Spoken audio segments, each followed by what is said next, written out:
전화로 바꿔드려요?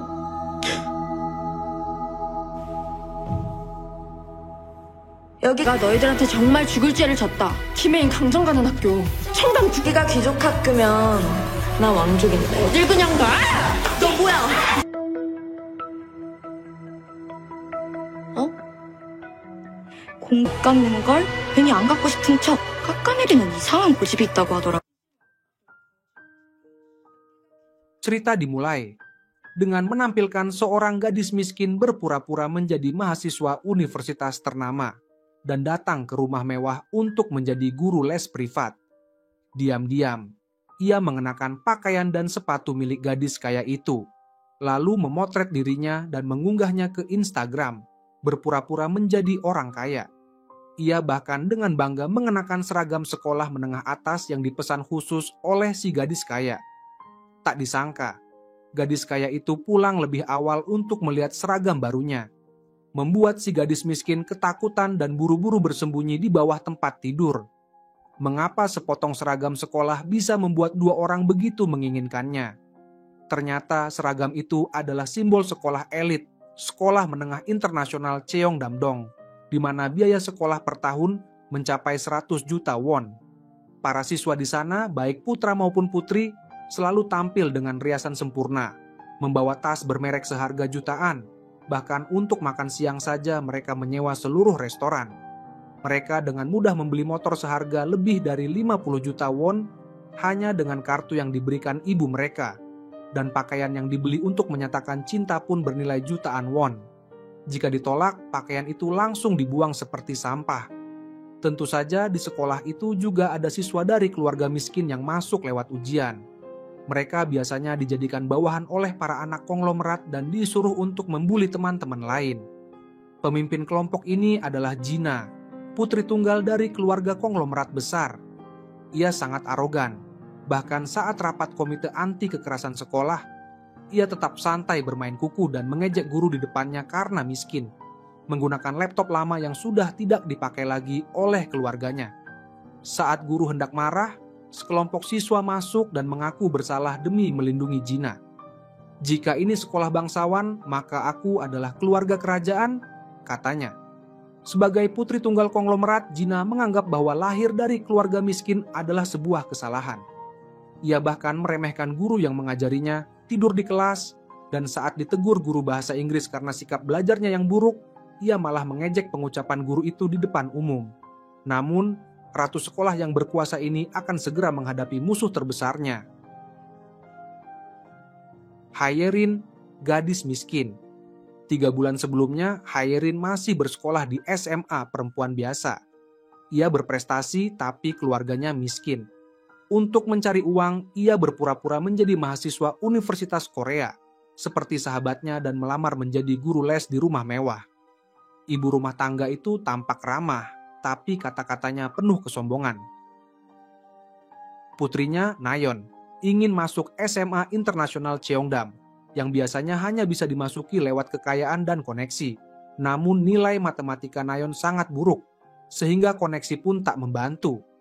Ibunya pun meminta Haerin untuk sekadar menemani belajar, tidak perlu terlalu ketat, cukup membantu nilai anaknya naik sedikit saja. Setelah diterima, Haerin kembali ke minimarket tempatnya bekerja paruh waktu dan mengembalikan barang yang ia pinjam dari sahabatnya. Meski sahabatnya adalah mahasiswa Universitas Korea, ia tampak putus asa, merasa anak miskin tak akan bisa naik kelas sosial meski berusaha keras. Jadi untuk apa bersusah payah? Haerin tidak setuju dengan pendapat itu. Setelah mengobrol, Haerin kembali ke sekolah dan mendapat kabar buruk. Subsidi untuk program studi bahasa asing ke Selandia Baru yang ia daftar dibatalkan dan diberikan kepada siswa yang lebih miskin darinya. Haerin sangat marah. Ia tidak peduli seberapa buruk nasib orang lain, tapi wali kelasnya tidak menggubris protesnya. Jika masih ingin ikut, ia harus membayar sendiri 3,5 juta won, padahal keluarganya jelas tak mampu. Tak ingin dipandang rendah oleh teman-teman, Haerin pura-pura tidak tertarik pada program itu. Haerin sangat ingin segera mendapatkan uang, jadi ia kembali mengajar Nayeon. Namun, Nayeon hanya peduli pada penampilan membeli tas edisi terbatas seharga jutaan dengan mudah. Haerin merasa Nayeon sangat boros dan dirinya tidak akan pernah membuang uang seperti itu. Mendengar itu, Nayeon menawarkan salah satu tasnya pada Hyerin. Hyerin berpikir, jika ia menjual tas itu di pasar barang bekas, ia bisa mendapatkan 3 hingga 4 juta won, cukup untuk ikut program studi. Ia pun tergoda. Namun, Nayeon menertawakannya. Lihat kan, saat aku bilang akan memberikannya gratis, kamu tetap menerimanya tanpa ragu. Lucu sekali. Nayeon mengejek, orang miskin selalu berpura-pura tidak menginginkan sesuatu yang tak bisa mereka dapatkan, lalu merendahkan barang itu untuk menghibur diri. Hyerin merasa sangat terhina. Meski sudah berusaha keras, orang miskin tetap tak bisa mengubah nasib. Tapi hidup harus terus berjalan. Saat Haerin kembali mengajar, Nayeon belum pulang. Ia melihat tas itu di lemari dan teringat ejekan Nayeon. Ia pun mengenakan tas itu, memotret dirinya, dan mengunggahnya ke Instagram. Setelah kembali ke sekolah, ia mendapati teman-temannya membicarakannya.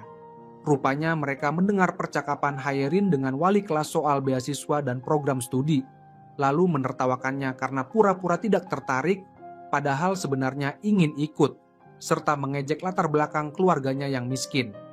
Namun, tak lama kemudian, keadaan berbalik. Teman-teman melihat unggahan Haerin di Instagram dengan tas bermerek, lalu iri dan menduga Haerin sebenarnya anak orang kaya yang pura-pura miskin.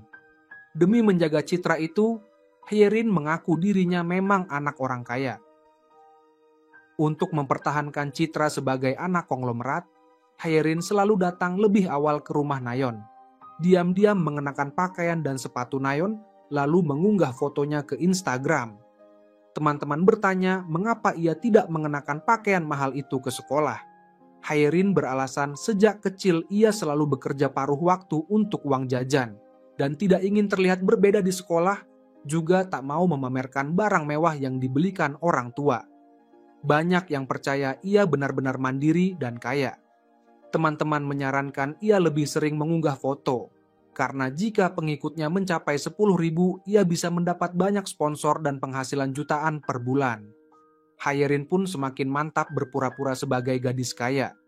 Haerin mulai sering datang lebih awal ke rumah Nayeon, mengenakan pakaian dan sepatu Nayeon, lalu mengunggahnya ke Instagram. Namun, karena foto-fotonya mirip, jumlah pengikutnya bertambah lambat. Ia pun diam-diam masuk ke ruang ganti utama rumah itu untuk mencari sesuatu yang berbeda dan menemukan seragam SMA Internasional Cheongdam milik Nayeon. Ia memaksakan diri mengenakan seragam yang kekecilan itu, lalu mengunggah foto dengan caption bahwa ia akan pindah ke sekolah itu. Kehidupan sempurna Nayeon membuat Hyerin sangat iri. Saat ia sedang menikmati khayalannya, Nayeon tiba-tiba pulang lebih awal untuk mencoba seragam barunya.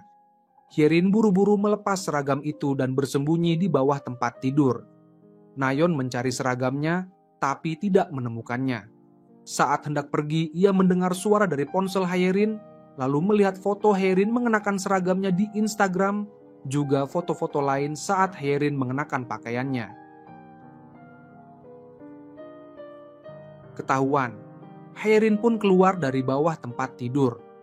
Melihat komentar di Instagram, Nayeon membongkar kebohongan Hyerin yang mengaku mahasiswa dan mengancam akan melaporkan penipuannya pada ibunya. Haerin buru-buru berjanji akan mengundurkan diri, memohon agar Nayeon tidak membongkar identitasnya. Nayeon setuju, tapi meminta kompensasi.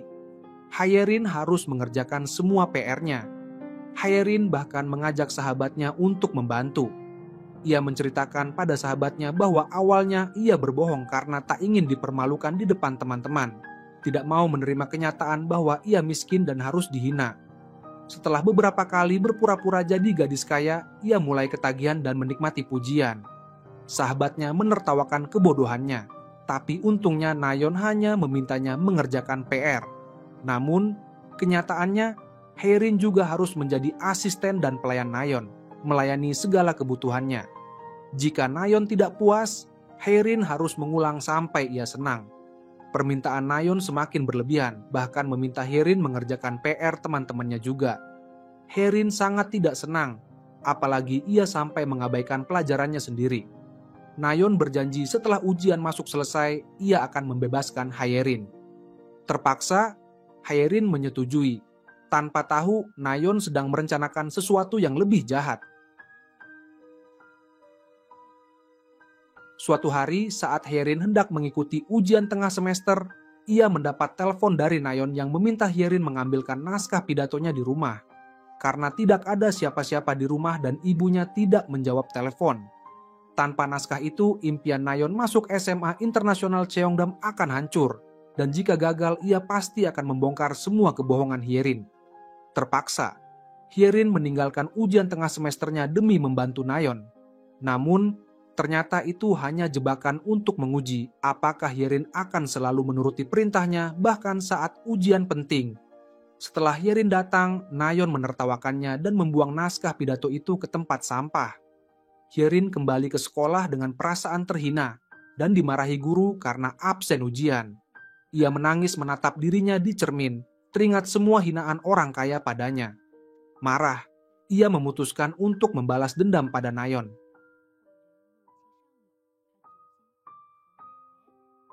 Tak lama kemudian, saat Nayeon sedang berpidato di depan juri, Haerin tiba-tiba muncul di atas panggung dan berkata, "Punya mimpi itu harus punya moral dulu." Rahasia Haerin pun terbongkar. Ibu Nayeon menghina Haerin di depan umum, memanggilnya pelacur dan pengemis. Ketua yayasan sekolah datang dan menilai Nayeon telah mempermalukan sekolah, sehingga ia tidak layak diterima di SMA Internasional Cheongdam. Melihat masa depan putrinya hancur, ibu dan anak itu bersumpah akan membalas dendam pada Haerin. Tak lama kemudian, ibu Nayeon terus menekan sekolah dan dinas pendidikan.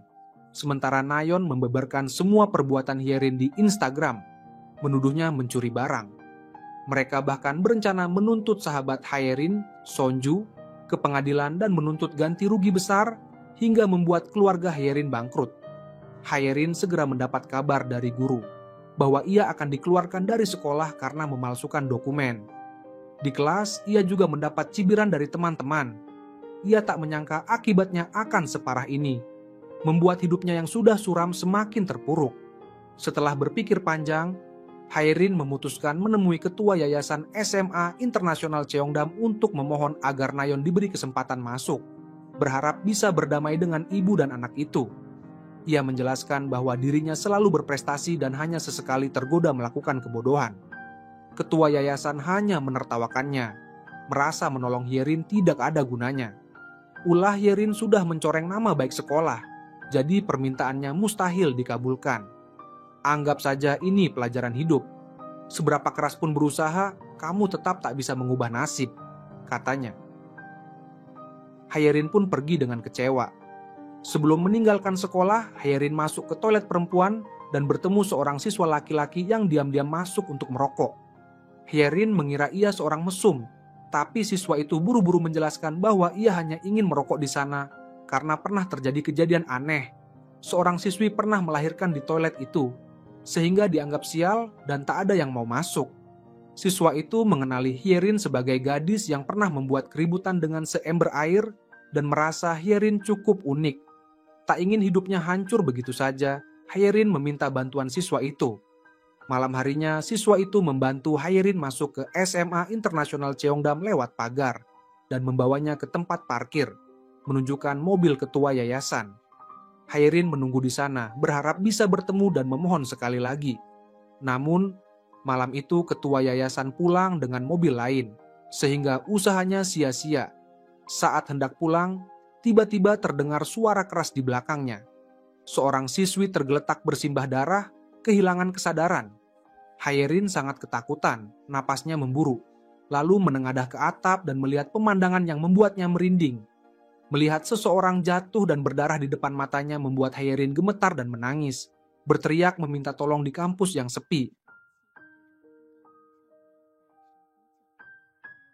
Ia dan korban segera dibawa ke rumah sakit. Haerin terus menangis dan memberitahu polisi wanita di sampingnya bahwa ia melihat ada orang lain di atap saat kejadian. Haerin menyaksikan siswi itu didorong jatuh dari atas. Anak buah ketua yayasan yang mendengar hal ini segera melapor pada atasannya. Keesokan paginya, Haerin pulang dari rumah sakit dan mendapati Ibu Nayeon sudah menunggunya di depan rumah.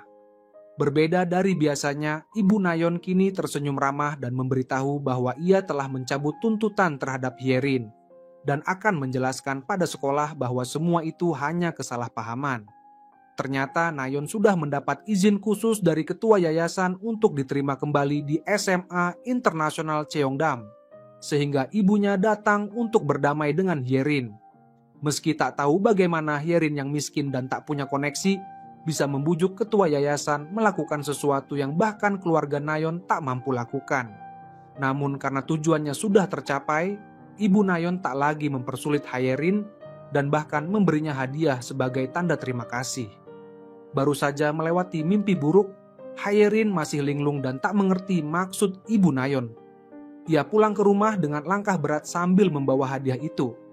Setelah sampai rumah, ia baru sempat membuka ponsel dan menemukan pesan dari nomor tak dikenal, berisi kata-kata yang ia ucapkan saat memohon pada ketua yayasan. Dengan tangan gemetar, ia menelpon balik sesuai permintaan. Tak lama kemudian, di bawah tatapan iri dan kagum teman-teman sekelas, Hyerin keluar dari sekolah lamanya dan pindah ke SMA Internasional Cheongdam. Ia pun berhenti dari pekerjaan paruh waktunya di minimarket dan memberitahu sahabatnya, Sonju, tentang kepindahannya. Namun, Sonju merasa Hyerin tak perlu sampai berhenti kerja hanya demi sebuah sekolah. Namun, bagi Hyerin, ini adalah kesempatan yang bisa mengubah nasibnya. Masuk ke SMA Internasional Cheongdam berarti ia bisa mendapatkan jaringan pertemanan yang tak bisa dibeli dengan uang, serta berbagai fasilitas dan perlakuan istimewa sebagai siswa. Inilah alasan mengapa keluarga seperti Nayeon, yang berasal dari kalangan pengusaha, rela bersaing mati-matian demi bisa masuk ke sekolah ini. Sonju pun penasaran, mengapa Hyerin bisa mendapatkan kesempatan langka ini. Hyerin buru-buru menjelaskan bahwa ia berasal dari keluarga berpenghasilan rendah dan kebetulan ada kuota khusus dari sekolah untuk siswa seperti dirinya. Keesokan harinya, sebuah seragam baru dan indah dari SMA Internasional Cheongdam dikirimkan ke tangan Hyerin. Ia mengenakan seragam itu dan menatap dirinya di cermin, seolah melihat masa depan yang cerah. Untuk melengkapi penampilannya, Hyerin dengan berat hati membeli sepasang sepatu mahal yang pernah ia lihat di rumah Nayeon. Jika dihitung dengan upah minimum, ia harus bekerja 158 jam untuk bisa membeli sepatu itu. Saat sedang berjalan-jalan di pusat perbelanjaan, Hyerin dibuntuti oleh seorang wanita misterius. Wanita itu pura-pura tidak sengaja menabrak Hyerin dan menyelipkan secarik kertas ke dalam tasnya. Tanpa sengaja, Hyerin melihat isi kertas itu. Seragam yang kau kenakan ini didapat dengan mengorbankan nyawa seseorang. Sangat cocok untukmu. Hyerin ketakutan dan membuang kertas itu, lalu berlari keluar untuk mencari wanita misterius tadi, namun tak menemukan siapapun. Saat kembali ke toilet, Hyerin mendapati sepatunya telah hilang. Saat itu, seorang siswi masuk, mengenakan sepatu yang persis sama dengan yang baru saja dibeli Hyerin. Siswi itu adalah Jina, Ratu SMA Internasional Cheongdam. Saat itu Hyerin belum mengenal Jina dan mengira Jina telah mencuri sepatunya. Ia pun menuntut penjelasan. Jina melihat Hyerin mengenakan seragam sekolahnya, tapi tidak mengenal dirinya, sehingga menebak Hyerin adalah siswa pindahan. Jina memperingatkan Hyerin agar menghindarinya di sekolah, dan kali ini ia akan membiarkan Hyerin pergi. Namun, Hyerin merasa sangat terhina dan marah, lalu langsung menarik rambut Jina. "Aku akan mengajarkanmu bagaimana bersikap," katanya, menantang Jina agar tidak sembarangan bicara lagi. Jina pun marah dan membalas menarik rambut Hyerin, tapi akhirnya ia kalah dan terjatuh. Hyerin tak peduli pada perlawanan Jina, ia berusaha keras merebut kembali sepatunya lalu pulang dengan gembira. Jina pun pulang dengan pakaian yang berantakan dan luka di wajahnya sambil bersumpah akan membalas dendam pada perempuan gila itu. Hari itu, Hyerin mengenakan sepatu yang direbut dari Jina dan melangkah masuk ke sekolah impiannya. Ketika melihat para siswa bermain golf, tenis, dan berenang di sekolah, ia baru sadar betapa miskinnya hidup yang pernah ia jalani. "Aku benar-benar seperti katak dalam tempurung," pikirnya. Namun, Hyerin belum tahu bahwa Gina telah menyiapkan berbagai cara untuk menyiksanya. "Tunggu saja, aku akan membuat sekolah ini menjadi nerakamu," ancam Gina. Baru beberapa saat di sekolah, Haerin sudah dikenali oleh seorang siswa laki-laki yang pernah ia temui sebelumnya saat merokok di toilet. Sejak membantu Haerin diam-diam masuk ke sekolah, siswa itu merasa Haerin adalah orang paling menarik di sekolah yang membosankan ini. Namanya adalah Lee So-mang. Saat Lee So-mang hendak memperkenalkan sistem kasta di sekolah, tiba-tiba seorang siswa lain, Soo Do-yun, muncul dan menarik Haerin pergi. Mereka berdua pergi ke tempat yang sepi, dan Soo Do-yun meminta Haerin meninggalkan kontaknya agar bisa dihubungi jika butuh bantuan. Haerin bingung dengan sikap pewaris keluarga konglomerat ini. Ternyata Soo Do-yun sudah lebih dulu menemukan data Haerin di ruang kerja ayahnya, ketua yayasan sekolah, dan diam-diam memotretnya. Ia ingin mendekati Haerin untuk mencari tahu mengapa ayahnya begitu memperhatikan gadis ini. Haerin mulai berkeliling sekolah untuk mengenal fasilitas, tapi mendapati semua siswa menghindarinya seperti menghindari wabah. Saat membuka loker, ia menemukan sepatu yang sempat hilang dengan kartu bertuliskan, "Selamat datang di neraka." Melihat ke bawah, Haerin baru sadar telah melakukan kesalahan. Saat itulah kehidupan neraka di sekolah pun dimulai. Begitu masuk kelas, Haerin langsung dijatuhkan oleh teman-temannya. Semua orang berkumpul dan membicarakan apa yang sudah dilakukan gadis miskin ini sampai membuat Gina begitu marah. Mereka semua mendapat perintah dari Gina untuk menghukum Haerin yang dianggap tak tahu diri. Haerin pun terpaksa melarikan diri. Awalnya, Haerin percaya bahwa dengan mengenakan sepatu bagus, ia akan melangkah menuju masa depan cerah. Namun, siapa sangka sepatu itu justru membawanya ke neraka. Ia berlari ke ruang ketua yayasan dan menuntut janji bahwa ia akan diterima sebagai siswa beasiswa penuh. Namun, kini semua orang tahu ia adalah siswa dari keluarga miskin, sehingga bebas dihina dan dibuli.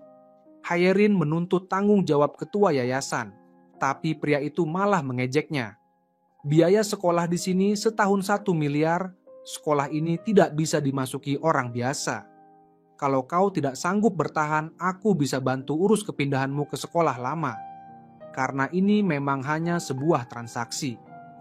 Dulu, saat membuat pernyataan di kantor polisi, Haerin mengikuti perintah ketua yayasan untuk tidak mengungkap siapa pelaku kasus siswa yang jatuh dari atap.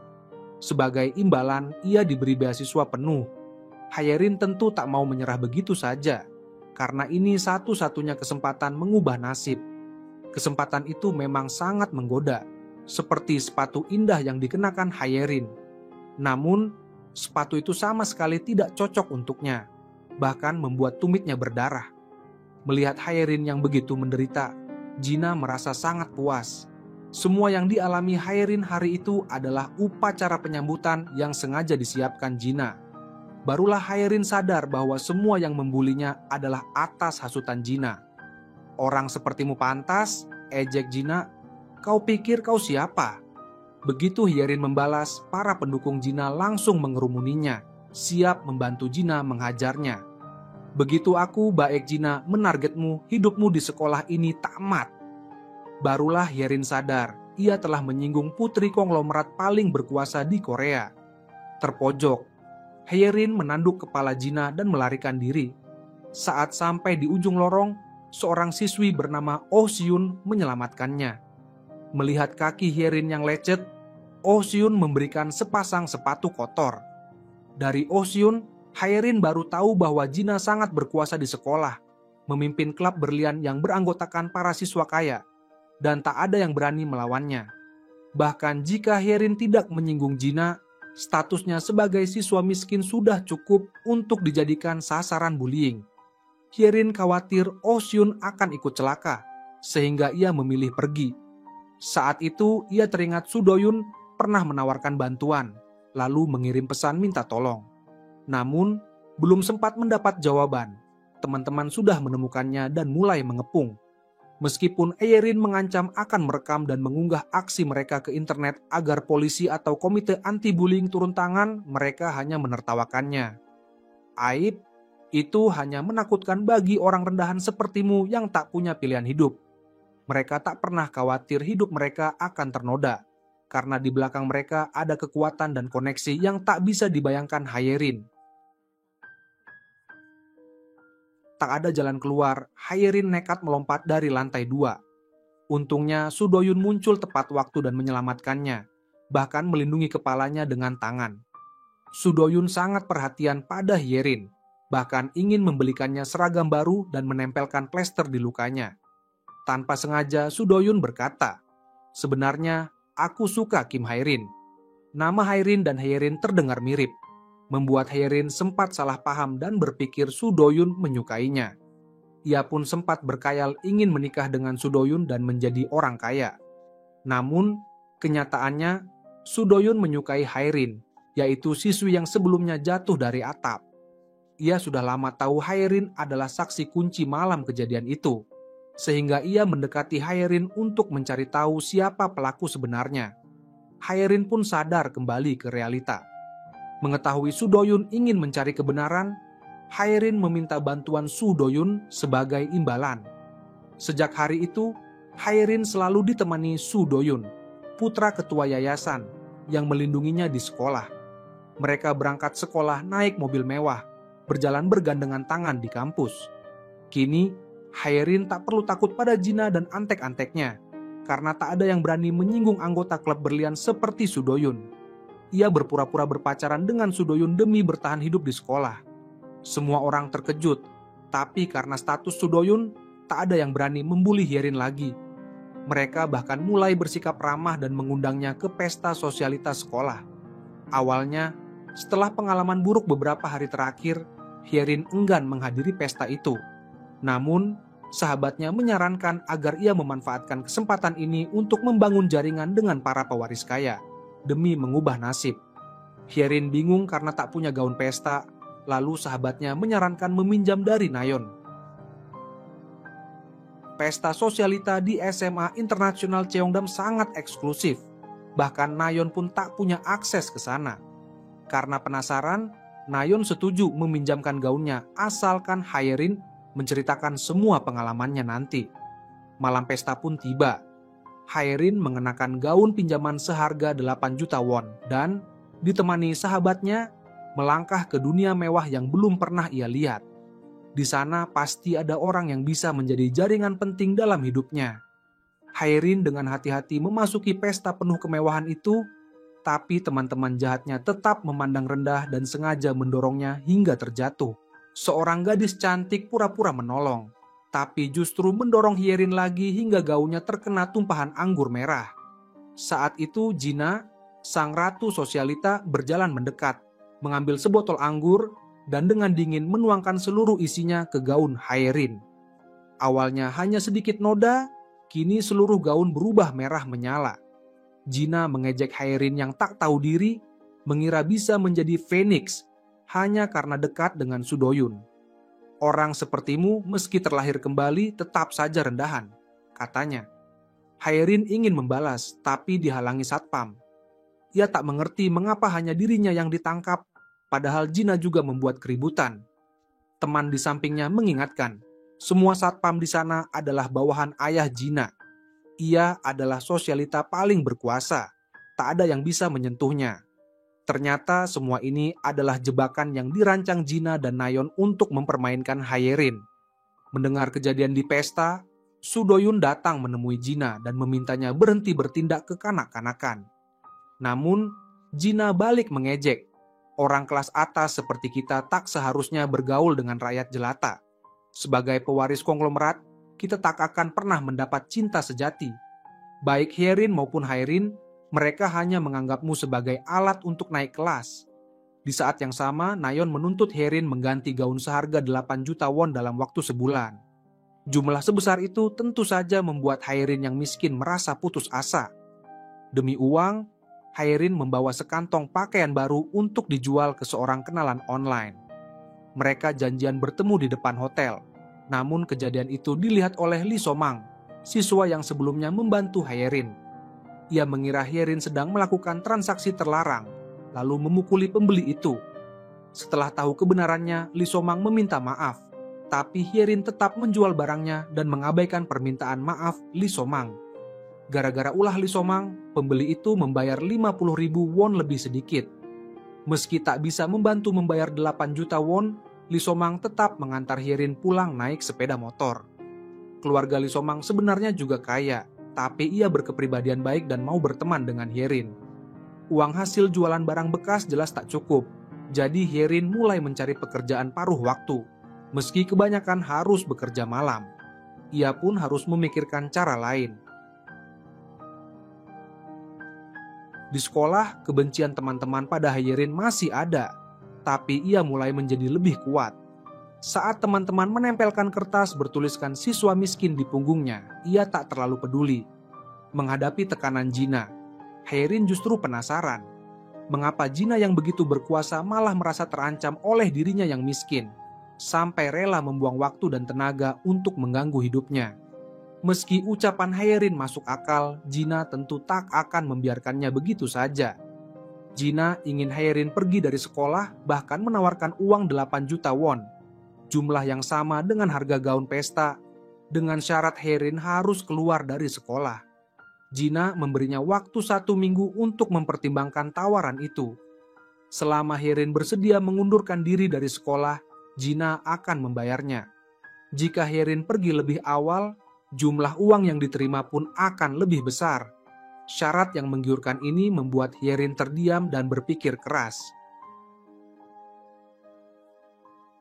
Suatu hari dalam perjalanan ke sekolah, Su Doyun menjemput Hyerin dan bertanya, mengapa ia mau datang ke pesta, ke tempat yang jelas-jelas bukan dunianya, dan akhirnya hanya menjadi bahan olok-olok teman-teman. Menurut Su Doyun, orang seperti Hyerin seharusnya hidup tenang di sekolah, tidak menonjol, agar bisa lulus dengan lancar. Ia tidak mengerti mengapa Hyerin melakukan semua itu. Su Doyun sudah tidak sabar lagi dan ingin segera tahu siapa yang menyakiti Hyerin. Hyerin ragu sejenak, tapi akhirnya memutuskan untuk berkata jujur. Malam itu, ia sebenarnya tidak melihat siapa pelakunya, hanya melihat bayangan seorang gadis. Hyerin menolak pendapat Su Doyun. Jika benar hidup tenang di sekolah bisa membuat seseorang baik-baik saja, lalu mengapa Hyerin yang malang justru mendapat perlakuan sekejam itu? Mendengar ucapan Hyerin, Su Doyun dipenuhi rasa bersalah pada Hyerin. Ia teringat pernah bertanya pada Hyerin siapa yang membuatnya begitu menderita, bahkan pernah menawarkan diri untuk melindungi Hyerin. Namun, Hyerin tampak ragu dan tidak mau banyak bicara. Mereka berdua pernah berdebat di atap sekolah, dan kini Hyerin terbaring koma akibat luka parah. Su Doyun pun bertekad mencari kebenaran sendiri. Sebenarnya, Hyerin tidak memberitahu Su Doyun bahwa malam kejadian itu ia mendapatkan sebuah bukti penting. Saat itu, Hyerin yang tergeletak di genangan darah, dengan sisa tenaga menyerahkan sebuah kalung pada Hyerin. Namun, saat ini Hyerin tidak punya waktu memikirkan hal itu. Ia hanya ingin segera melunasi utang gaun pesta. Dalam keputusasaan, ia sudah memutuskan untuk menerima tawaran Jina dan mengundurkan diri dari sekolah. Namun, Oh Hyun tiba-tiba memberinya solusi.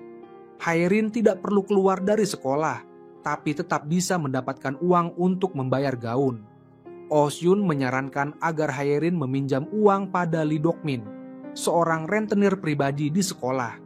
Ini adalah satu-satunya jalan keluar terbaik saat ini. Hyerin pun meminjam 3 juta won dari Lee Dokmin. Melihat kesulitan Hyerin, Lee Dokmin mengajukan syarat. Jika Hyerin mau memenuhi permintaannya, ia tidak perlu mengembalikan pinjaman. Hyerin tidak punya pilihan lain, terpaksa menuruti. Ia diminta mengenakan kostum pelayan wanita berwarna merah muda dan berfoto, mengorbankan harga dirinya. Namun, permintaan Lee Dokmin semakin keterlaluan. Ia bahkan meminta Hyerin berganti pakaian di depannya. Sebagai imbalan, ia akan membayar Hyerin 5 juta won. Hyerin tergoda oleh jumlah uang itu dan akhirnya menuruti permintaan Lee Dokmin, lalu pergi dengan membawa 5 juta won. Meski Hyerin akhirnya mendapatkan uang, Jina kini sedang sibuk bertengkar dengan ibu tirinya dan tidak sempat mengurus Hyerin. Ternyata ayah Jina bisa mencapai posisinya sekarang. berkat istri pertamanya, Ibu Gina. Namun, hubungan mereka memburuk dan seorang guru bahasa Inggris di sekolah menjadi selingkuhan ayah Gina, menyebabkan perceraian. Kini, Ibu Gina menderita depresi dan menghabiskan hari-harinya dengan mabuk. Sementara selingkuhan itu hamil dan menjadi ibu tiri Gina. Suatu hari, ibu tiri Gina datang ke sekolah untuk menyapa para guru. Gina, seperti biasa, menghina ibu tirinya sebagai wanita rendahan. Ibu tiri Gina berpura-pura mencintai ayah Gina, tapi di balik itu ia penuh perhitungan. Di depan Gina, ia menunjukkan wajah aslinya dan berkata bahwa anak yang dikandungnya kelak akan menjadi pewaris utama grup Hanming. Ucapan itu sangat memukul Gina hingga ia menangis. Saat itu, Herin tiba-tiba muncul, melindungi Gina dan membawanya pergi. Melihat sisi lain dari Gina yang biasanya arogan, Herin merasa sedikit iba. Namun, Gina segera kembali ke sikap keras dan sombongnya, menolak belas kasihan Herin dan menyuruhnya pergi. Sebenarnya, Herin datang menemui Gina dengan tujuan lain. Ia sudah tahu bahwa gaun pesta yang rusak adalah ulah Gina dan Nayeon. Herin mengeluarkan setumpuk uang dan melemparkannya ke udara, mengembalikan uang gaun pada Gina. Uang itu ia dapatkan dengan mengorbankan harga diri. Kini, Herin sudah tidak punya beban lagi dan memohon pada Gina agar membiarkannya bertahan sampai lulus. Herin yang kini tak punya apa-apa hanya ingin hidup tenang dan berharap bisa berdamai dengan Gina. Siapa tahu, setelah lulus Gina malah menjadi bosnya. Mendengar ucapan polos Herin, Gina pun tertawa. Sejak saat itu, Gina benar-benar tidak lagi mempersulit Herin. Namun, hidup Herin di sekolah tetap tidak tenang. Sudoyun, demi mencari kebenaran, memaksa Herin bekerja sama dengannya untuk mengungkap pelaku sebenarnya. Masalah demi masalah datang silih berganti. Saat itu, Herin menerima pesan singkat yang membuat hatinya hancur. Seseorang diam-diam merekam video saat ia berganti pakaian di depan Lee Dokmin, lalu mengajaknya karena rela melakukan apa saja demi bisa masuk sekolah itu. Herin sangat gelisah karena video itu tersebar. Oh Seun bahkan menulis catatan kecil menanyakan apakah Herin sedang punya masalah. Sepulang sekolah, Herin melihat kembali kertas yang dulu ia temukan di kotak sepatu di mall. Lalu tiba-tiba menyadari kebenaran yang mengerikan. Tulisan di kertas itu sama persis dengan tulisan tangan Oh Seun di catatan kecilnya. Gadis yang selama ini tampak seperti malaikat ternyata adalah iblis yang diam-diam mempermainkan Herin. Malam itu, Oh Seun datang ke rumah sakit dan berbicara pada Herin yang masih koma. Penasaran apa yang membuat Sudoyun begitu tergila-gila pada Herin. Setelah keluar dari ruang rawat, Oh Seun menonton video Herin sambil tertawa jahat. Ternyata ia sengaja menyuruh Herin meminjam uang pada Lee Dokmin, karena tahu Herin pasti akan menuruti permintaan Lee Dokmin demi uang. Kini, video itu ada di tangan Oh Seun dan ia sedang merencanakan kejahatan berikutnya. Setelah mengetahui siapa Oh Seun sebenarnya, Herin datang ke sekolah untuk menuntut Oh Seun. Saat melewati daftar donatur sekolah, ia melihat nama Oh Seun. Ternyata setahun lalu, perusahaan keluarga Oh Seun bangkrut. Nama Oh Seun dicoret dari daftar donatur 50 miliar won dan dipindahkan ke daftar 10 miliar won. Perusahaan bangkrut, ayahnya masuk penjara, dan teman-teman mulai menertawakan Oh Seun. Marah, Oh Seun mendorong dan menampar seorang siswi yang mengejeknya, tapi Gina menghentikannya dan menampar balik. Oh Seun sangat terkejut, sahabat baiknya sendiri kini ikut menindasnya. Gina mendekat dan berbisik, "Sudah lama aku menunggu saat ini." Ternyata Gina selalu curiga adiknya dibunuh oleh Oh Seun, tapi tak punya bukti. Oh Seun selalu bersikap arogan di depannya. Gina bertanya mengapa Oh Seun kini mendekati Herin. Apakah sedang merencanakan kejahatan lagi?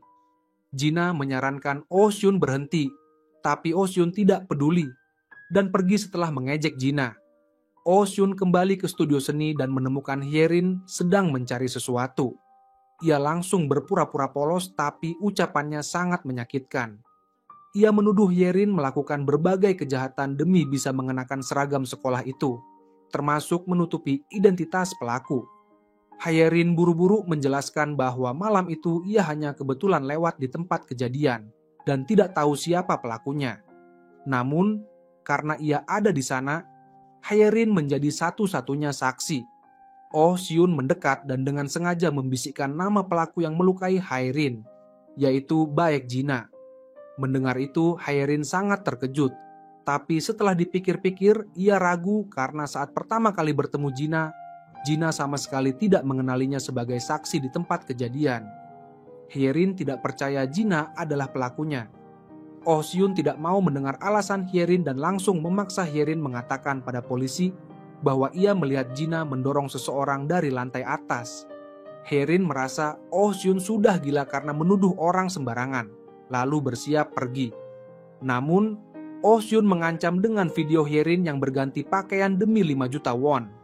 Haerin gemetar menahan marah, tapi hanya bisa diam melihat Oh Hyun tertawa puas di sampingnya. Menghadapi ancaman Oh Hyun, Haerin tidak tahu harus berbuat apa. Jika menuruti Oh Hyun, berarti ia ikut melakukan kejahatan. Saat sedang mencari solusi, ia tanpa sengaja datang ke tempat kejadian dan melihat spanduk pencarian saksi yang dipasang ibu Haerin. Haerin menangis, merasa pura-pura tidak tahu sama saja dengan berbuat dosa. Saat itu, Jina lewat dengan mobil dan melihat Haerin menangis.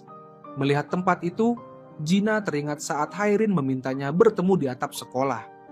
Ternyata Haerin mengetahui guru yang menjadi selingkuhan ayah Jina, lalu memeras Jina dengan meminta uang. Jina sadar kembali dan menanyakan alasan Haerin menangis di sana. Lalu menghiburnya bahwa Haerin yang ia kenal bukanlah orang lemah. Untuk bertahan di sekolah, Haerin pasti akan melakukan apa saja. Melihat Jina yang tiba-tiba menjadi lembut, Haerin merasa canggung. Jina bahkan mengingatkan agar Haerin berhati-hati pada Oh Hyun. Saat itu, Oh Hyun menelpon, tapi Haerin langsung mematikan panggilan dan menghubungi Sudoyun, setuju untuk bekerja sama mencari pelaku. Dengan syarat Sudoyun harus membantunya juga. Tak lama kemudian, Sudoyun dan Haerin pergi ke ruang istirahat klub dan membuka laci Lee Dokmin. Di dalamnya, mereka menemukan banyak USB berisi video hasil rekaman tersembunyi Lee Dokmin. Mereka menemukan video Haerin dan mengambil semua USB itu. Sementara itu, Lee Somang juga mengancam Lee Dokmin dengan video tak senonoh agar ia menghapus semua cadangan video di cloud. Kini, hanya tersisa video di laptop Oh Hyun. Lee Somang berjanji akan segera mengambilnya. Sore harinya, Haerin menemukan ada video Haerin di antara USB yang diambil. Ia membuka file itu dan terkejut melihat Haerin bermesraan dengan seorang siswa kaya. Tak lama, Oh Hyun datang menemui Haerin dan mengingatkan agar segera melapor ke polisi dan menuduh Jina. Ia tahu Lee Dokmin sudah diancam dan menghapus video, tapi ia masih punya cadangan video Haerin. Haerin memohon diberi waktu beberapa hari lagi lalu bertanya soal video Haerin. Oh Hyun tampak sudah tahu.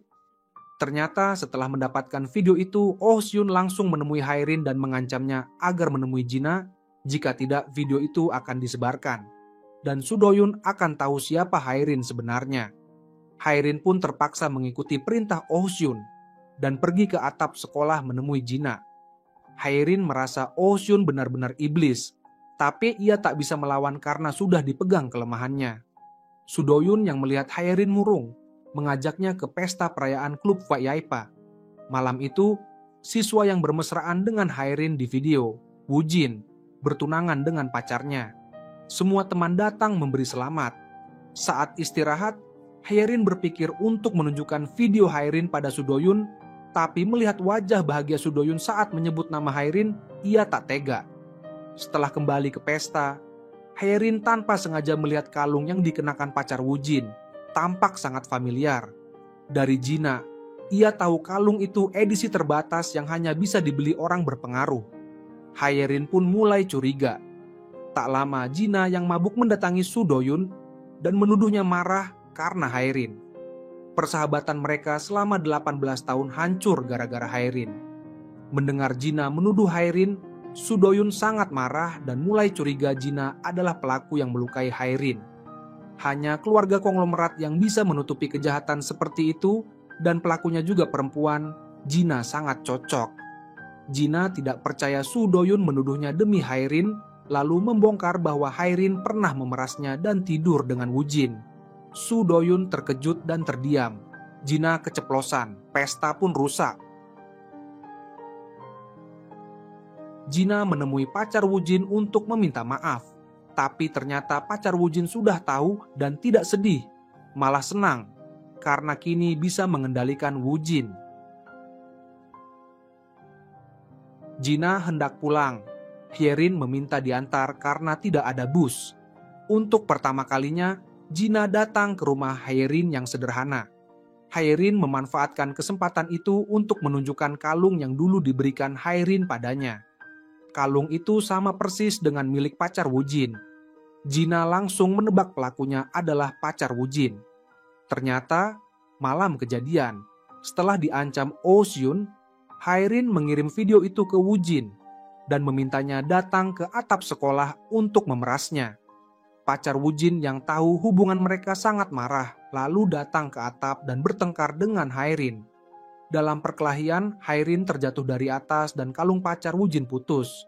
Setelah kebenaran terungkap, Hyerin mendapat ide untuk bernegosiasi dengan Oh Seun menggunakan identitas pelaku sebenarnya, agar video dirinya tidak disebarkan. Ia menelpon Oh Seun dan langsung menemuinya di sekolah. Namun, Oh Seun mengaku sudah tahu siapa pelakunya dan marah, karena Hyerin tidak menepati janji, lalu menekan tombol untuk mengunggah video Hyerin. Karena sinyal buruk, ia tidak tahu apakah video itu berhasil diunggah. Tiba-tiba, Oh Seun mendengar suara di belakang, dan saat menoleh, ia didorong seseorang hingga jatuh dari atap. Semua itu disaksikan Hyerin. 2 kali melihat teman jatuh dari atap, Hyerin hanya bisa terpaku ketakutan. Dan cerita pun bersambung. Tunggu kelanjutannya di musim kedua.